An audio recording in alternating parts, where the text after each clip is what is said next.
छत्तीसगढ़ के नए सीएम होंगे माननीय विष्णुदेव साय जी। विष्णुदेव साय जी जसपुर जिला के कुनकुरी विधानसभा से चुनाव लड़े थे और 25,000 के प्रचंड बहुमत से विजय हासिल किए हैं और जीत हासिल किए हैं। विष्णुदेव साय जी के बारे में बता दूं तो बिल्कुल सहज सरल स्वभाव के व्यक्ति हैं। लास्ट टाइम में 3 दिसंबर को मिला था। ये वाला रिपोर्ट देखिए 3 दिसंबर का।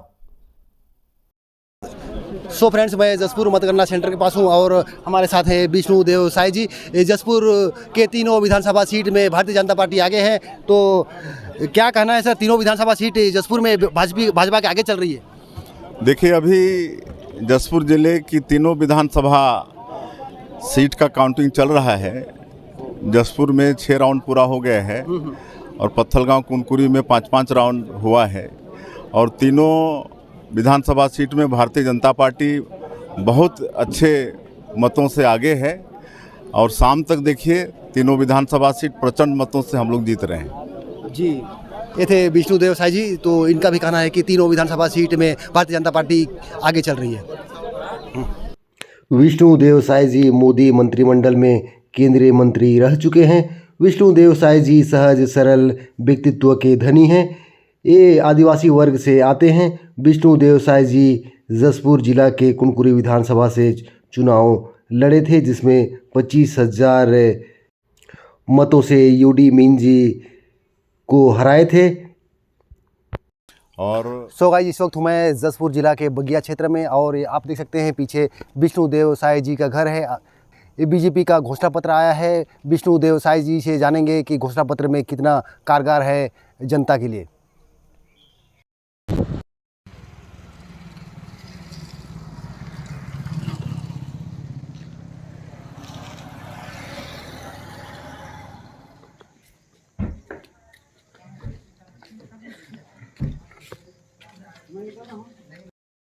जी, बीजेपी का घोषणा पत्र जारी हुआ है। इस घोषणा पत्र को कैसे देखते हैं और इस चुनाव में क्या फर्क पड़ेगा? देखिए, कल छत्तीसगढ़ विधानसभा चुनाव का भारतीय जनता पार्टी का घोषणा पत्र जारी हुआ है। हमारे देश के यशस्वी गृह मंत्री आदरणीय अमित शाह जी के कर कमलों से घोषणा पत्र जारी हुआ है और ये घोषणा पत्र बहुत अच्छा है। हमारी सरकार आने पर सभी वर्ग का भला होगा, किसानों का भला होगा, महिलाओं का भला होगा, हमारे पढ़े लिखे भाई बहनों का भला होगा, मज़दूरों का भला होगा। इसमें धान का कीमत 3100 रुपया प्रति क्विंटल होगा और 15 क्विंटल प्रति एकड़ जो सरकार खरीदती थी वो बढ़कर अब 21 क्विंटल हो जाएगा। इससे धान का कटोरा कहे जाने वाले छत्तीसगढ़ में किसानों का बहुत भला होगा और 3100 रुपया एक मुश्त किसानों को मिलेगा। अभी की सरकार जो किस में अंतर की राशि देती थी वैसा बिल्कुल भी नहीं होगा। बारदाना उनको सहजता के साथ उपलब्ध होगा। उसी तरह से छत्तीसगढ़ की माताओं को, विवाहित जो माताएं हैं, उनको प्रति महीना 1,000 रुपया, साल का 12,000 रुपया मिलेगा। तो उनको अपना घर द्वार चलाने में बहुत सहूलियत होगा, अपना राशन संभालने में उनको सहयोग होगा, तेल मसाला की उनको चिंता करनी नहीं पड़ेगी।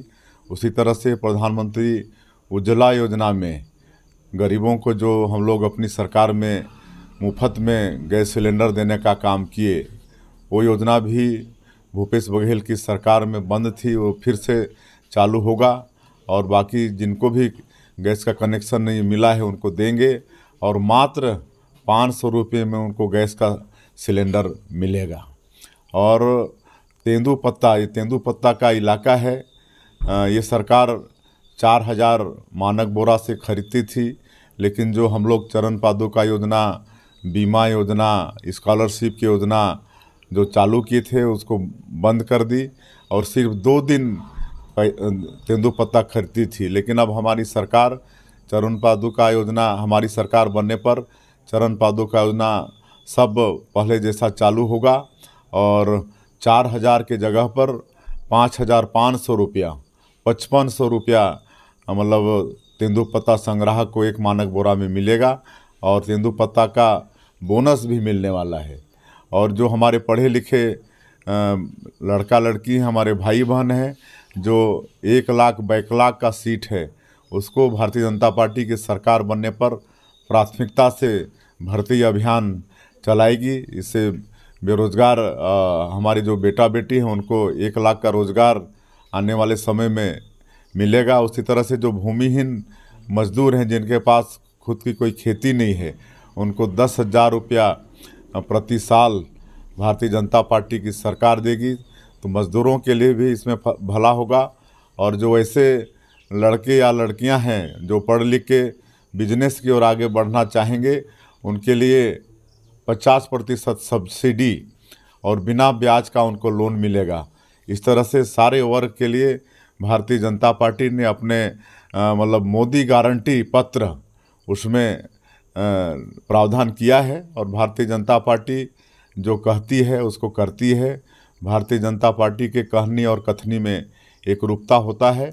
और इस घोषणा पत्र या मोदी गारंटी पत्र के जारी होने से सभी वर्गों को लाभ हो रहा है और भारतीय जनता पार्टी को बहुत बड़ी बढ़त मिलने वाली है।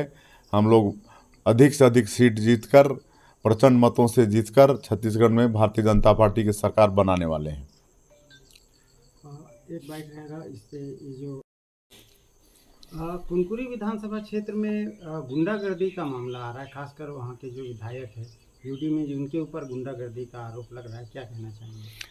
देखिए, कुनकुरी विधानसभा के जो विधायक हैं यूडी मिंज, पिछले 5 वर्षों में इनकी छवि एक विकास विरोधी और मतलब कमीशन खोर और गुंडागर्दी ये छवि बनी है। और इसका उदाहरण भी है, ऐसे उनकी छवि ऐसी नहीं बनी है। आपको मालूम होगा कि दुलदुला का जो CSC है उसमें जांच के नाम से रात के 12 बजे विधायक के साथ उनके गुंडे दारू पीकर जाते हैं और डॉक्टरों के साथ मारपीट करते हैं। जांच करना हो तो समय पर जाएं, रात के 12 बजे जांच का कोई विषय बनता नहीं है। उसी तरह से जन्माष्टमी के समय में सिमड़ा का जो डुमरबहार गांव है जहां पर यादव समाज के लोग हैं उनको जन्माष्टमी मनाने से रोका गया। उनके समाज के महिलाओं के साथ धक्का मुक्की हुआ। FIR तक लिखने को पुलिस तैयार नहीं थी। हम लोगों के सबके दबाव के कारण वहाँ पर FIR हुआ।